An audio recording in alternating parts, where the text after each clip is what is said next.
Bonjour à tous. Aujourd'hui, nous allons parler du conditionnement des produits manufacturés, que ce soit des produits agroalimentaires ou des produits pharmaceutiques ou encore cosmétiques. Généralement, dans la conception du produit, le conditionnement est très important. Le conditionnement, c'est en d'autres termes l'emballage. C'est sur l'emballage que nous avons souvent les indications du produit, que ce soit ses propriétés, que ce soit ses effets, sa composition, etc. Nous avons aussi des éléments très importants sur l'emballage comme le numéro de lot du produit, c'est-à-dire qui correspond à une série de production, la date de péremption qui nous permet de savoir si le produit est encore consommable ou pas. Au-delà de ces mentions obligatoires, même je dirais, pour définir la qualité d'un bon produit, il y a d'autres mentions qui sont à caractère publicitaire ou à caractère de faire vendre mieux le produit. Et à ce jeu-là, beaucoup de personnes s'y prennent très mal. Beaucoup de personnes s'y prennent très mal. Dans ce sens que les commerciaux, par exemple, je prends le cas des commerciaux, pour dire que certains commerciaux qui vendent des produits ne prennent même pas parfois le temps de regarder l'emballage et de voir les indications sur l'emballage pour pouvoir mieux proposer les indications aux consommateurs ou aux clients. Vous allez voir un produit comme celui-ci, qui est très connu. J'imagine que beaucoup d'entre vous le connaissent.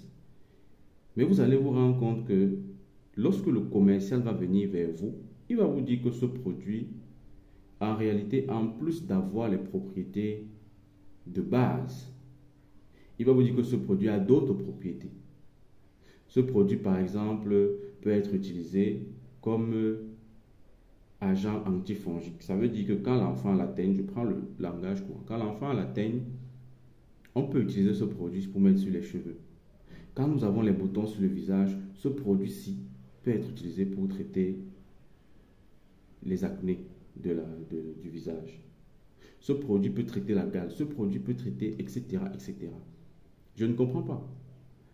Le but, c'est de faire vendre à tout prix, c'est de vendre à tout prix le produit, ou alors c'est de présenter les réelles propriétés, les réelles indications. Quand vous voyez un produit sur lequel on a schématisé une dent, on n'écrit pas dentifrice. C'est utilisé pour le traitement de la dent, protection de l'émail dentaire, détartrage, renforcement des gencives, etc. Oui, mais n'allons pas au-delà. Ne faisons pas croire que celui qui a conçu son produit ne savait pas pourquoi il le concevait.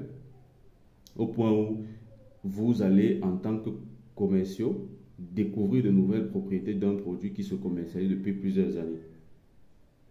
Alors, il faut comprendre que le consommateur à ce moment doit être vigilant et ne pas écouter ou croire n'importe quoi. On ne peut pas nous faire comprendre qu'un produit qui a une propriété bien spécifique pour laquelle il a été conçu par un laboratoire sérieux qui se retrouve sur le marché et on lui attribue des nouvelles propriétés et les gens croient à ça.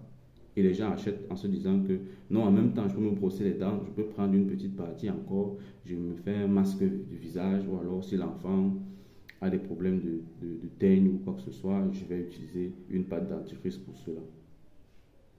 La première des choses qu'il faut savoir lorsque nous sommes en face d'un produit, c'est de regarder son conditionnement. Bien entendu, la vie ne fait pas de moins, c'est une phrase qui est très courante, mais dans la production industrielle, le conditionnement est très important. Le conditionnement est très important. Donc, tous les éléments du conditionnement doivent attirer notre attention en tant que consommateur ou en tant que producteur. Nous devons prêter attention à tous les éléments qui rentrent dans le conditionnement. Cela va permettre de donner une crédibilité à notre produit. Cela va permettre d'être vu comme un producteur sérieux, quelqu'un qui fait des produits de qualité et qui prend soin de mentionner toutes les informations nécessaires pour le bon usage de son produit. Sinon, il peut être détourné par des commerciaux qui sont mal intentionnés, qui veulent juste faire du chiffre d'affaires. Donc, c'est très important de connaître le conditionnement, comment conditionner ces produits, quelles sont les informations qui doivent être mises sur notre produit pour pouvoir mieux le vendre et le vendre surtout avec les indications pour lesquelles il a été conçu. Merci de m'avoir écouté. À très vite pour une nouvelle vidéo.